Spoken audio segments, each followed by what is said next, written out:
Okay, so Representative Murphy, thank you so much for all your work this year.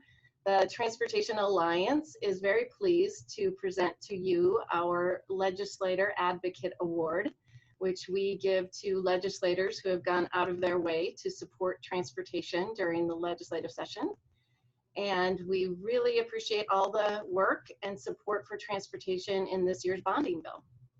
So thank you very much for all of your work this year. Okay.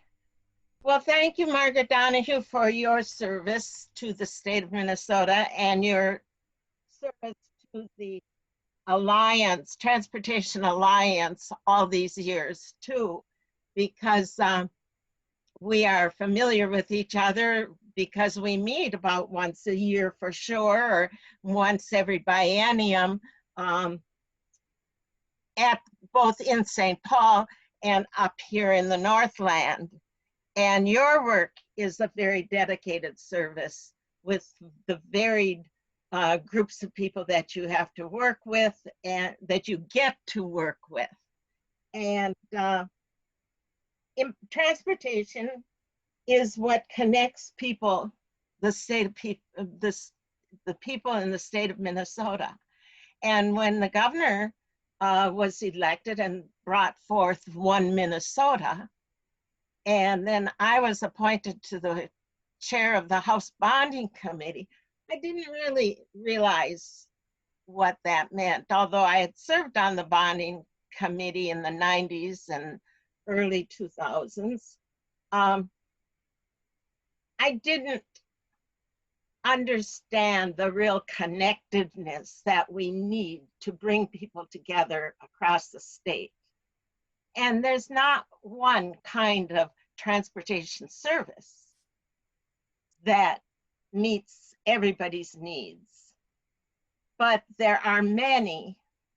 And in the neighborhood, from the alley to the street, to the roads, to the highways, to the interstates, we all have different impressions of what the needs are and what the costs are. But it was only in the last year and a half, especially, that I realized how important this was to One Minnesota and bringing people together. We made great strides in this year's bonding bill, even though it took many, many times of wondering, is it ever going to get out? Is it ever going to get to the floor again? After the first defeat, I didn't know. And it was almost like each month we started all over again. But transportation was a major issue from the beginning. And the understanding that it's not just our road, but it's all the things that lead to it too, or that substitute for it. It's the train rails, it's the high-speed trails, it's transit. If we don't have the total thing that the people in the Alliance have been talking about, our transportation system will be behind, and we can't connect with our neighboring states or our east and west and north and south coasts. And so this has become much more important to me this year. And the fact that you have been the teachers. Your alliance has been the teachers. But we still have a ways to go.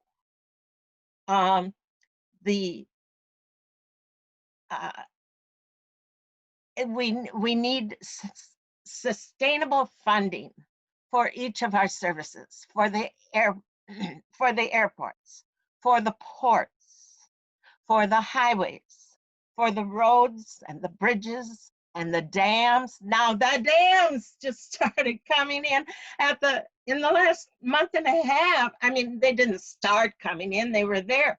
But the importance of the dams, and could we tear off some of the dam, and then another dam came in, and I didn't even know that we had privately owned dams. And that came up in the last month of between September and October. And I thought, why didn't I hear about this so much before? But all of a sudden it became an urgency. And so we can't be caught off guard like that. Maybe if I'd had the experience and wisdom of David Sinjum of being chair before, I wouldn't have been caught off guard.